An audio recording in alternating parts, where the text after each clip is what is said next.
Hi all, അസ്സലാമലൈക്കും. Welcome back to Silna's kitchen. ഇന്നത്തെ recipe ബ്രെഡും പഴവും വെച്ച് നല്ല കിടിലൻ ടേസ്റ്റി ആയിട്ടുള്ള ഒരു അടിപൊളി ഈവനിങ് സ്നാക്സിൻ്റെ റെസിപ്പിയാണ്. കുട്ടികൾക്കും വലിയവർക്കും അതുപോലെ തന്നെ വീട്ടിൽ വരുന്ന ഗസ്റ്റുകൾക്കൊക്കെ തയ്യാറാക്കി കൊടുക്കാൻ പറ്റിയിട്ടുള്ള ഒരു കിടിലൻ റെസിപ്പിയാണിത്.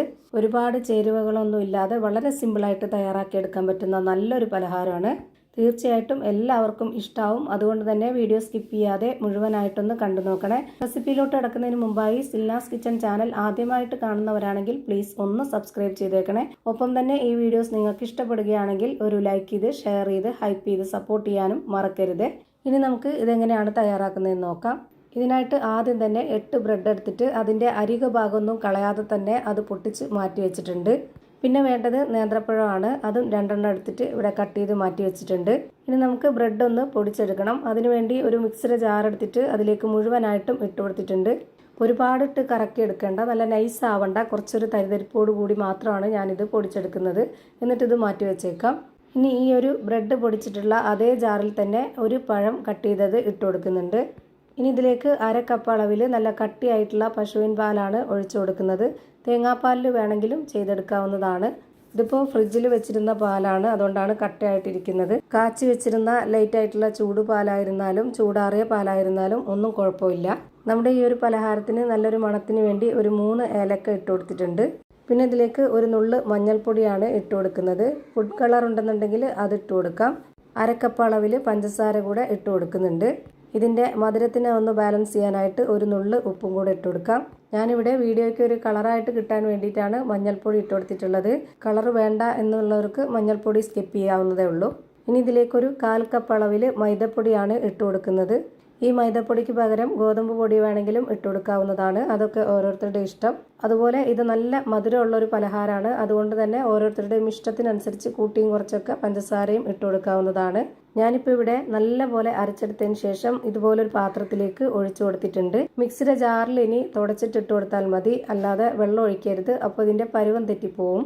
ഇനി ഈ ഒരു മിക്സിലേക്ക് നേരത്തെ പൊടിച്ചു വെച്ചിരുന്ന ആ ഒരു ബ്രെഡ് മുഴുവനായിട്ടും ഇട്ട് കൊടുക്കാം. ഇനി ഇതെല്ലാം കൂടി നന്നായിട്ടൊന്ന് മിക്സ് ചെയ്തിട്ടെടുക്കണം. ഇനി ഇതിലേക്ക് വേറെ വെള്ളമോ പാലോ ഒന്നും തന്നെ ചേർത്ത് കൊടുക്കേണ്ടതില്ല. നമുക്കിത് നന്നായിട്ടൊന്ന് കട്ടകളൊന്നും ഇല്ലാതെ യോജിപ്പിച്ചെടുക്കണം. കുറച്ച് ടൈറ്റായിട്ടാണ് ഈ ഒരു മിക്സ് റെഡിയാക്കി എടുക്കേണ്ടത്. ഒത്തിരി അങ്ങ് ലൂസായി പോവരുത്. ഇപ്പോൾ ഇതാണ് ഇതിൻ്റെ കറക്റ്റായിട്ടുള്ള പരുവം. ഇത് കാണുമ്പോൾ തന്നെ നിങ്ങൾക്ക് മനസ്സിലായിട്ടുണ്ടാവും. ഇനി ഇത് വേവിച്ചെടുക്കാം. അതിനായിട്ട് സ്റ്റവിലേക്ക് ഒരു പാൻ വെച്ച് കൊടുത്തിട്ടുണ്ട്. ഫ്ലെയിം ഓൺ ആക്കി കൊടുത്തിട്ടില്ല. അതിലേക്ക് കുറച്ച് നെയ്യ് ഒന്ന് കുടഞ്ഞൊഴിച്ചു കൊടുക്കുന്നുണ്ട്. സ്പൂണിൽ ഒഴിച്ചു കൊടുത്തു കഴിഞ്ഞാൽ അത് ഏതെങ്കിലും ഒരു ഭാഗത്തേക്കാവും. അതുകൊണ്ടാണ് ഇതുപോലെ ഒഴിച്ചു കൊടുത്തിട്ടുള്ളത്. നമ്മൾ നന്നായിട്ട് സ്പ്രെഡ് ചെയ്ത് കൊടുക്കേണ്ട ആവശ്യമില്ല. അതുപോലെ നെയ്യ് ഒരുപാട് ഒഴിക്കരുത്, വളരെ കുറച്ച് മാത്രം ഒഴിച്ചു കൊടുക്കുക. എന്നിട്ട് ഇതിലേക്ക് കുറച്ച് പഞ്ചസാര ഒന്ന് തൂവി കൊടുക്കുന്നുണ്ട്. ഈ ഒരു പലഹാരത്തിന് 2 നേന്ത്രപ്പഴമാണ് ഞാൻ എടുത്തിരുന്നത്. അതിലൊരെണ്ണം മിക്സിയുടെ ജാറിലിട്ട് അരച്ച് മിക്സാക്കി എടുത്തു. അതിലൊരെണ്ണം ഇതുപോലെ കട്ട് ചെയ്തിട്ട് ഈ ഒരു പാനിൽ അടുക്കി വെച്ച് കൊടുക്കുന്നുണ്ട്. നേന്ത്രപ്പഴം വെച്ചിട്ടാണ് നമ്മൾ ഈ ഒരു പലഹാരം തയ്യാറാക്കി എടുക്കുന്നത്. നിങ്ങൾക്ക് ഏത് പഴത്തിൽ വേണമെങ്കിലും ഇതേപോലെ ചെയ്തെടുക്കാവുന്നതാണ്. അതുപോലെ ഇത് ഒരുപാട് പഴുപ്പുള്ള പഴമല്ല, ഒരു മീഡിയം പരുവത്തിലുള്ള പഴുപ്പുള്ള പഴമാണ്. ഇനി നന്നായിട്ട് പഴുത്തുപോയ പഴത്തിൽ വേണമെങ്കിലും ഇതേപോലെ ചെയ്തിട്ടെടുക്കാം, അതൊന്നും കുഴപ്പമില്ല. ഞാനിപ്പോൾ ആ ഒരു മിക്സ് ചെയ്ത് വെച്ചിട്ടുള്ള ആ ഒരു കൂട്ട് മുഴുവനായിട്ടും ഇതിലേക്ക് ഇതുപോലെ കറക്റ്റാക്കി വെച്ച് കൊടുക്കുന്നുണ്ട്. ഞാൻ ഇതുവരെ ഫ്ലെയിം ഓണാക്കി കൊടുത്തിട്ടില്ല. ഇപ്പോൾ തന്നെ ഓണാക്കി കൊടുക്കണ്ട. ഞാൻ ഇതുപോലെ സ്പാച്ചിൽ കുറച്ച് നെയ്യൊന്ന് സ്പ്രെഡാക്കിയതിന് ശേഷം നന്നായിട്ടൊന്ന് ഈ ഒരു പരുവത്തിൽ ഷേപ്പ് ചെയ്ത് കൊടുക്കുന്നുണ്ട്.